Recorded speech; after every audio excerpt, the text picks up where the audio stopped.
Hi friends, எல்லோருக்கும் வணக்கம். இன்னைக்கு எங்கள் வீட்டில் என்ன சமையல்னு பார்க்கலாம் வாங்க. இன்னைக்கு சோயா பிரியாணி பாஸ்மதி அரிசியில் பண்ணியிருக்கேன்.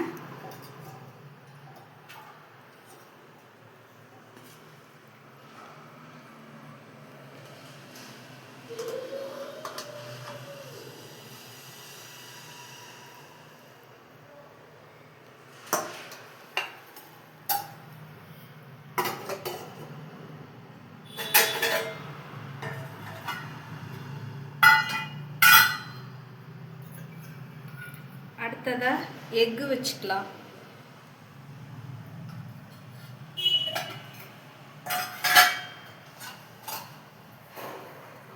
கத்திரிக்காய் வறுவல் வச்சுக்கலாம்.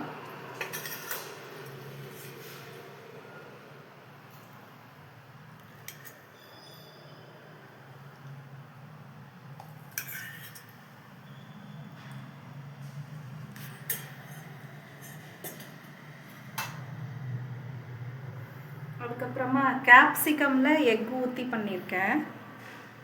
இன்றைக்கி எல்லாமே எக் வெரைட்டி தான். ஏன்னா சிஸ்டர் ஊர்லேருந்து வராங்க, அவங்களுக்கு எக்குனா ரொம்ப பிடிக்கும். அதனால தான் எல்லாமே எக்லேயே பண்ணியிருக்கேன். அடுத்தது வெஜிடபிள் ஆம்லேட் வச்சுக்கலாம்.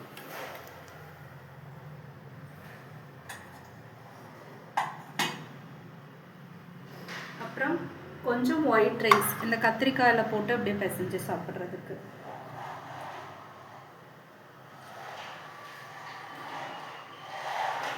அவ்வளோதான் ஃப்ரெண்ட்ஸ், இன்னைக்கு லஞ்சு. எப்போவுமே உங்களோட கஷ்டகாலம் இருக்குது இல்லைங்களா, கஷ்டகாலமாக இருந்தாலும் சரி, நீங்கள் சந்தோஷமாக இருக்கும்போது இருந்தாலும் சரி, ஏதாவது நீங்கள் ஒரு டவுனாக ஃபீல் பண்ணும்போது சொல்லுவாங்க, இல்லை உன்னால் முடியும், எதுவாக இருந்தாலும் பார்த்துக்கலாம் அப்படின்னு யாராவது ஒரு பர்சன் சொல்கிறாங்க அப்படின்னா அந்த பர்சனை லைஃப்லேருந்து கண்டிப்பாக மிஸ் பண்ணிடாதீங்க. ஏன்னா அவங்க மட்டும்தான் நமக்கு துரோகம் பண்ணாமல் எப்போவுமே லைஃப் லாங் நம்ம கூட வருவாங்க. மற்றவங்க யாருமே நம்ம கஷ்டப்படும் போது விட்டு போயிடுவாங்க, சந்தோஷமாக இருக்கும்போது மட்டும் நம்ம கூட இருப்பாங்க. அப்படிப்பட்ட பர்சனெல்லாம் விலக்கி வச்சுருங்க. உங்களால் முடியும் அப்படின்னு எப்போவுமே மோட்டிவேட் பண்ணுவாங்க பாருங்கள், அந்த பர்சனை மட்டும் நீங்கள் கூட வச்சுக்கோங்க. அப்போ தான் உங்களோட லைஃப் வந்துட்டு ரொம்ப நல்லாயிருக்கும். Thank you friends.